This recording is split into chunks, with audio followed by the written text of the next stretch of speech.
Hello guys, દરવાજાની design બનાવવા માટે ઈંટથી 4ની પટ્ટી કાઢી શકો છો અથવા ઈંટથી 4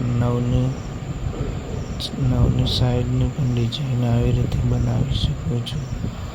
તો 9ની ડિઝાઇન 9ના સળંતરમાં 9ની પટ્ટી કાઢીને આવી ડિઝાઇન બનાવી દરવાજાની ફ્રેમ બનાવી શકો છો અને તેના ઉપર પ્લાસ્ટર કરી અને આવી અલગ અલગ પટ્ટી પાડી અને દરવાજાની શોભા બનાવી શકો છો. તો દરવાજા માટે અલગ એવી ડિઝાઇન પાડવા માટે આવું ચણતરનો ઉપયોગ કરો, જેથી તમારા ઘરને સારો દરવાજો લાગશે.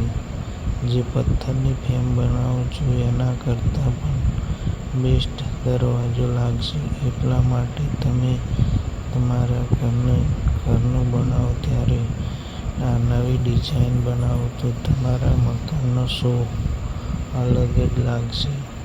અને તમે જે પથ્થરની ડિઝાઇન બનાવો છો તેના કરતાં આ મકાનથી ડિઝાઇન આ ચણતરથી ડિઝાઇન પાડશો તો સારી ડિઝાઇન લાગશે અને તેનો શો પણ અલગ જ લાગશે. આવી રીતે ચણતર કરો અને તેની ડિઝાઇન અલગ રીતે બનાવો, જેથી કરીને તમારા ઘરના દરવાજાની ફ્રેમ જે તમે પથ્થરથી બનાવો છો તેના ઓછા ખર્ચામાં ચણતરમાં પતી જાય અને તેને પ્લાસ્ટર કરીને સારી એવી પેટર્ન બનાવી શકો છો. અલગ અલગ ડિઝાઇન પાડી શકો છો, જેથી દરવાજાનો શો પણ સારો એવો લાગે.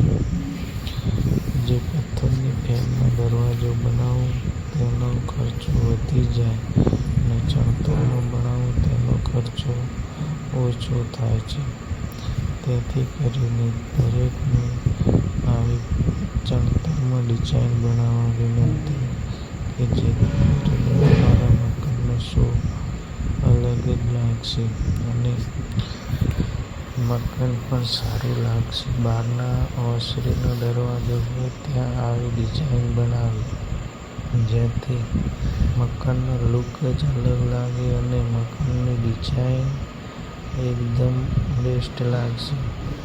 જે બહારની ઓસરી અથવા બહારની ઓગણારસીનો દરવાજો હોય તો તેની પણ આવી પેટર્ન બનાવો, જેથી કરીને તમારા દરવાજાની પેટર્ન એકદમ સારી લાગશે અને ચણતર પ્લાસ્ટરમાં તેનું ઉઠાવ પણ મસ્ત લાગશે. એટલા માટે દરેકને આવી ડિઝાઇન બનાવવા વિનંતી. આ ડિઝાઇનમાં ખર્ચો ઓછો થાય છે અને મસ્ત રજવાડી ટાઈપ લાગશે. જેથી રજવાડી ટાઈપ જ લાગશે.